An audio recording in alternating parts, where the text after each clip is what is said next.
اور جناب کیا ہو گیا اگر یہ غلطی ہو گئی تو بندے سے ہو ہی جاتا ہے. گناہ کو معمولی سمجھنا، چھوٹا سمجھنا اور کہنا پھر کیا ہو گیا ہے، انسان سے غلطی ہو جاتی ہے. آپ دیکھ لیں کہ سینکڑوں بیسیوں گناہوں کا بوجھ ہمارے سروں پہ ہوتا ہے، لیکن کوئی ہمارا دبدبہ ہے، کوئی ہماری گفتگو ہے، کوئی ہمارے جملوں میں خود پسندی ہے، کوئی ریاکاری ہے، کوئی تصنع ہے. یہ غافل بندے کی علامت ہے. نبی اکرم صلی اللہ تعالی علیہ وآلہ وسلم نے فرمایا مومن اپنے گناہوں کو پہاڑ کی طرح سمجھتا ہے. یہ بخاری میں حدیث ہے. مومن پہاڑ کی طرح جانتا ہے اور وہ ڈرتا ہے کہ کہیں وہ پہاڑ اس کے اوپر گر نہ جائے، یعنی کہیں مجھے میرے گناہ کی سزا نہ مل جائے. چھوٹے گناہ کو بھی پہاڑ جانتا ہے، یار مجھ سے غلطی ہو گئی، مجھے ٹھیک کر لینی چاہیے، مجھے معافی لے لینی چاہیے، مجھے توبہ کر لینی چاہیے. مومن اپنے اوپر گناہ کو پہاڑ کی جانب سمجھتا ہے. اور حضور علیہ الصلوۃ والسلام فرماتے ہیں کہ یہ جو فاسق اور فاجر ہوتا ہے نا، اللہ کا نافرمان، یہ گناہ کو مکھی کی طرح سمجھتا ہے. یہ سمجھتا ہے میں نے اشارہ کرنا ہے، مکھی نے اڑ جانا ہے. مومن کی علامت یہ ہے کہ وہ پہاڑ جانتا ہے، اگر غلطی ہو جائے تو پہاڑ. امام اعظم ابو حنیفہ رحمۃ اللہ علیہ گزر رہے تھے تو بارش ہو گئی تھی اور کوفہ میں کیچڑ تھا، تو آپ نے جو جوتے پہنے ہوئے تھے ان جوتوں سے چلتے ہوئے نا آپ کے پاؤں سے کچھ مٹی اڑی، تو سامنے ایک یہودی تھا، اب اس زمانے میں دیواریں کچی ہوتی تھیں، اس کے دیوار پر جا کے وہ مٹی جو تھی وہ لگ گئی. اب امام صاحب بڑے پریشان ہوئے کہ میں نے اس کی دیوار کو آلودہ کر دیا. یہاں تو لوگ اپنی اینٹیں رکھتے رکھتے کئیوں کی دیواریں توڑ ہی دیتے ہیں، اور پھر وہ اس پر ماننے کو بھی تیار نہیں ہوتے، تسلیم کرنے کو بھی تیار نہیں ہوتے. وہ کہتے ہیں پھر کیا ہو گیا، اب ہمارا یہاں گھر ہے تو ہم نے ٹرالی منگوانی نہیں تھی، ہمارا حق بنتا تھا. امام صاحب کے پیروں سے ذرا کیچڑ اڑا، یہودی کی دیوار پہ لگا، اس کی کچی دیوار تھی. امام صاحب پریشان ہو گئے، سوچنے لگے کہ اگر میں دیوار سے یہ کیچڑ اتارتا نہیں تو یہ بھی زیادتی ہے، میں نے اس کی دیوار کو گدلا کر دیا، اور اگر میں اتارتا ہوں تو کچھ مٹی اس کی دیوار کی بھی اتر جائے گی، کچی دیوار ہے، یہ بھی زیادتی ہے. مومن گناہ کو پہاڑ کی طرح سمجھتا ہے کہ کہیں گر نہ جائے، اس کی بھی کہیں سزا نہ مل جائے. امام صاحب نے اس کے دروازے پہ دستک دی، وہ باہر آیا تو اتفاق سے وہ آپ کا مقروض بھی تھا، اس نے پیسے دینے تھے. باہر نکلتے ہی کہنے لگا اوہو آپ تو قرض لینے آ گئے، میرے پاس تو ابھی گنجائش نہیں ادا کرنے کی. تو امام صاحب کہنے لگے تو قرض چھوڑ، وہ میں نے معاف کیا، میرے سے غلطی ہو گئی ہے. میں آ رہا تھا، لکڑی کے جوتے اس زمانے میں کھڑاؤں لوگوں نے پہنے ہوتے تھے، کہا وہ میرے پیروں سے ذرا کیچڑ اڑا ہے، تیری دیوار پہ لگ گیا ہے. اب میں بڑی دیر سے کھڑا سوچ رہا ہوں کہ اگر میں تیری دیوار صاف نہ کروں تو میں نے یہ میلی کر دی، گدلی کر دی، یہ بھی بات درست نہیں ہے، زیادتی. اور اگر میں اسے صاف کرتا ہوں کچی دیوار سے کچھ مٹی اتر جائے گی تو یہ بھی زیادتی ہے. اب تو بتا میں کیا کروں. تو بے موسمہ پھل تھا نا یہ، تو بے موسمہ پھل دیکھ کے بندہ حیران ہو جاتا ہے. جو باتیں روٹین میں نہ ہو رہی ہوں وہ ذرا انوکھی لگتی ہیں، بندہ حیران ہو گیا. غور سے امام صاحب کا چہرہ دیکھنے لگا، غور سے چہرہ دیکھنے لگا. اور پھر تھوڑی دیر سوچنے کے بعد کہنے لگا حضور پہلے میں نے دین اسلام کے بارے میں پڑھا اور سنا تھا، آج میں نے دین دیکھا ہے. پہلے میں نے سنا تھا کہ دین اسلام اس طرح کا ہے، آج میں نے دین. ہم نہ پوری دنیا کے کافروں کو دین سنانا چاہتے ہیں، دکھانا نہیں چاہتے. ہم نیک نظر آنا چاہتے ہیں، نیک بننا نہیں چاہتے. ہم نیک نظر آنا چاہتے ہیں. نتیجہ کیا نکلتا ہے کہ کچھ عرصے کے بعد پتہ چل جاتا ہے بندہ کس لیول کا نیک ہے، کیا معیار ہے اس کی نیکیوں کا. کہنے لگا حضور پہلے میں نے دین سنا تھا، آج دیکھا ہے. آپ وہ مٹی کی دیوار پر جو کیچڑ لگ گیا ہے، دیوار کو بعد میں صاف کیجئے گا، پہلے کلمہ پڑھائیں تاکہ میرے اندر کا کفر صاف ہو جائے، اب مجھے مسلمان کر دیں. تو غافل آدمی جو ہوتا ہے نا وہ پھر تیسری بات، جب بندہ بہت زیادہ غافل ہو جاتا ہے پھر اعلانیہ گناہ کرنے لگتا ہے. ایک گناہ پھر اس کا اظہار گناہ. ایک بندہ حدیث پاک میں آتا ہے، ایک بندہ رات کو کوئی غلطی کرتا ہے، اللہ تعالیٰ اس پہ پردہ ڈال دیتا ہے، لیکن وہ سویرے خود لوگوں کو بتاتا پھرتا ہے میں نے یہ کیا، میں نے یہ کیا. جب آپ اظہار گناہ کرتے ہیں نا تو سامنے والا بھی دلیر ہوتا ہے، کہتا ہے اس نے کیا میں کر لوں گا تو پھر کیا ہوا۔ ہمارے علماء نے لکھا ہے کسی کی نماز قضا ہو جائے تو کسی کو بتائے نہ، قضا پڑھ ڈالے، اس کا جگہ جگہ ذکر نہ کرے۔ جب آپ کہیں گے نا میری قضا ہو گئی، تو آپ کے ساتھ رہنے والا بچہ دوست سمجھے گا یار اس کی قضا ہو گئی ہے تو میری بھی ہو جائے گی تو کیا ہو۔ گناہ کرنا بھی گناہ ہے اور گناہ کا اظہار بھی گناہ ہے۔ نبی اکرم صلی اللہ تعالی علیہ وآلہ وسلم نے ارشاد فرمایا میری ساری امت کو معافی مل جائے گی سوائے ان لوگوں کے جو اعلانیہ گناہ کرتے ہیں۔ یہ بخاری مسلم دونوں میں حدیث موجود ہے۔ جو اعلانیہ گناہ، جنہوں نے خود ساری دنیا کو گواہ بنا لیا میں نے یہ بھی جرم کیا، یہ بھی کیا، یہ بھی کیا، یہ بھی کیا، خود انہوں نے لوگوں کے، بہت بڑے غافل آدمی کی علامت ہے کہ گناہ کرے اور پھر اوپر سے اعلانیہ گناہ کرے، اتنا بڑا جرم کرے۔ پھر چوتھی علامت اگر ہم دیکھنا چاہیں کہ ہم غافل تو نہیں، تو غافل بندے کی چوتھی علامت یہ ہوتی ہے کہ وہ فضول کاموں میں وقت بڑا ضائع کرتا ہے۔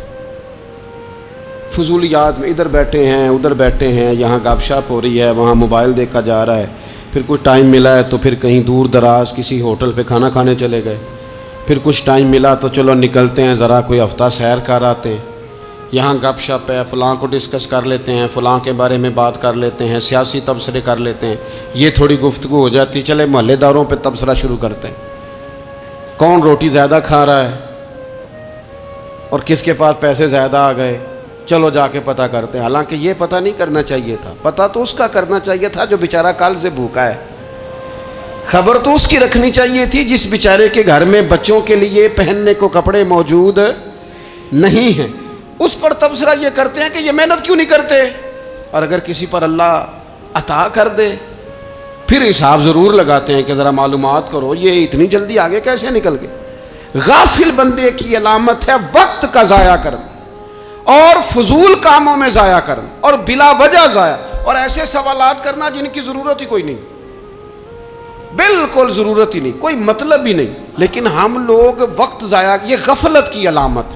غفلت اللہ والوں کی علامت کیا تھی؟ ایک بات انہوں نے زندگی میں لے لی، سیکھ لی، پھر ساری زندگی اسی پہ گزار دی۔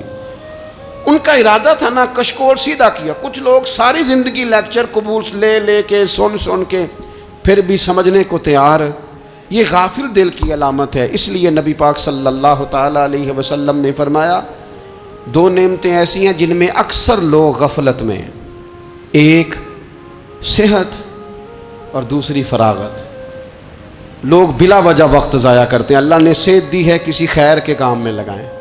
اگر آپ کے پاس فارغ وقت ہے تو قرآن پاک کو یاد کریں، ترجمہ اور تفسیر سے پڑھیں، محبوب پاک علیہ السلام کی احادیث کو یاد کریں، اللہ والوں کی باتیں سنیں۔